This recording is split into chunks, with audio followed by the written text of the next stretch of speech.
All right, guys, went back today with what has the possibility to be one of the best high value and budget red dots you can possibly get for under $16 with the discount codes that are active right now. This is the Feyachi V90 2MOA Red Dot with Shake Awake technology, IPX7 waterproof rating, 2 mounts included in the box, and an incredibly nice fit and finish, overall great class clarity, and just a ton of specs and features at the price. Now, these generally sell for $82.99, but they're on sale right now with a clickable Amazon coupon code for 30% off, dropping the price down to about $58. But before you go run out and buy it, you'll want to watch this full review because there's definitely some positives and negatives to this red dot, but I've really fallen in love with it. With a few minor tweaks or changes, this could be absolutely perfect, or depending on the configuration you use it, this is still one of the best optics you can get for the price. Now, before we get too far into the review, I do want to give a huge shout out to Callaway Ballistics for sending over the 223 and sponsoring this video and allowing us to continue to produce videos. They also have the code 704TACTICAL for 5% off and free shipping on orders over $200.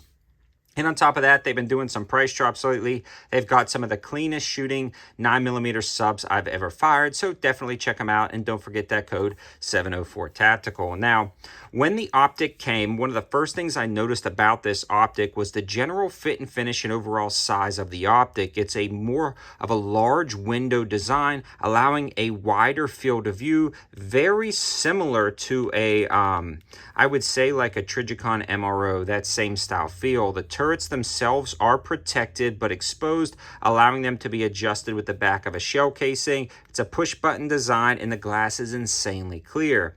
The emitter is down at the bottom and stays almost completely out of the way, but the other cool thing about this is it doesn't have a ton of beef around it, so it doesn't kill your field of view. They also protected the turrets and hid the battery cap all in one clean line, and overall this is just a very elegant and seamless design with some of the best glass I've ever seen on a high value and budget red dot. Now, it's got a ton of different brightness settings, but the one thing I wish about this that it would get just a touch brighter, or they would put some anti-reflective lens or reflective coating on here to allow the dot to appear brighter. But overall, it's actually really good in almost every single lighting condition I fired. The biggest problem comes, and it's kind of being nitpicky at this point, is when at the brightest setting, you are shooting on a sunny day at a white target. It's very hard to pick up the dot very quickly, but it's still possible, but something to consider about this optic. So if you are going to be shooting in some type of winter state in snow and bright sun all the time, this may not be for you. Or if you're like in a very white sandy environment where you're going to be shooting this may not be for you. You know, I'm digging deep because I'm calling this a great best option, so I have to nitpick some of those things so you guys understand exactly what you're getting. Now, it performed amazing down at the range, and you know what we did, the water bottle test, and we bent the mount. You can see right here when we took it down to the range to do the water bottle test. And if you're unfamiliar, I'm going to roll it in right now. All right, guys, here we go. Beat this at the top, the sides, not cut it any slack.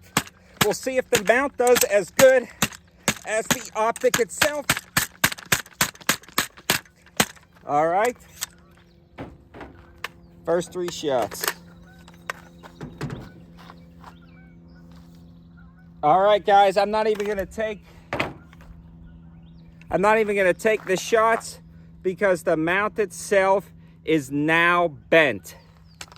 And this mount bent. It was not going to be safe to shoot after that point. And so I killed the test. It's just not safe to shoot at that point because I don't know where my rounds are going, so I didn't even do my follow-up shots. Now, this was entirely the fault of the mount, and I could kind of see that coming when you see how thin that mount is.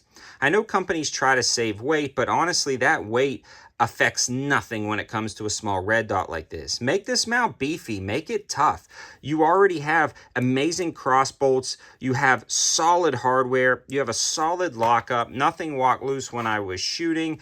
The mount actually didn't walk loose from the optic itself. I mean, it's just an insanely beefy and durable optic, except for this little post right here, which really killed it in my opinion, because the optic is a heavy optic, and the weight savings right right there really killed the mount. Now, though, they include 2 mounts, and when you mount up the low profile mount, this actually has helicoils inside the housing itself, so you're screwing in on steel. This bolts up rock solid, and this is where I personally recommend the optic. Again, very large window. You could use this low profile mount. Now, where this is going to work is on top of a lot of those AK platforms with those side rails, a lot of the CZ Scorpions, ARPs, and different things like that, including like some of the PTR or MP5 clones. This is going to be amazing optic, especially at $58.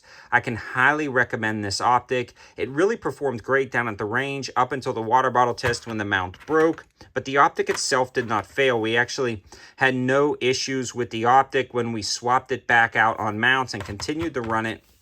I didn't have any problems. So full transparency, there's 2 major things I would like to see improve with this optic. Really 1 major thing and 1 minor thing. 1, swap out that mount. I tried to swap it out with other Holosun, Vortex mounts, Aimpoint T1 mounts. It's not cross compatible, so you can't just swap out the mount. You have to use the Feyachi mounts that come in the box. I'm not sure that mounting footprint the manual may say, but honestly, I would just grab it knowing that I'm going to use the low profile mount for those designs. And I'm actually going to be running these because I've fallen in love with this optic, so hopefully Feyachi improves that mount. And the next is a touch brighter. Let's get this a touch brighter comparable with some of the other standard industries red dots on the market. I'm seeing a lot of things like the Holosun get brighter, just a touch brighter than this. The primary arms get a touch brighter than this. This is comparable with a lot of the Crimson Trace, some of the Sealy's out there on the market when it comes to brightness. And really right now, there's a lot of companies just putting more power and more brightness to their optics. So that's something I would like to see as well. So I hope you guys liked the video. I hope it gives you an interesting high value option in certain categories. Just know I wouldn't trust this mount for more than range use. For range use, it's perfectly fine.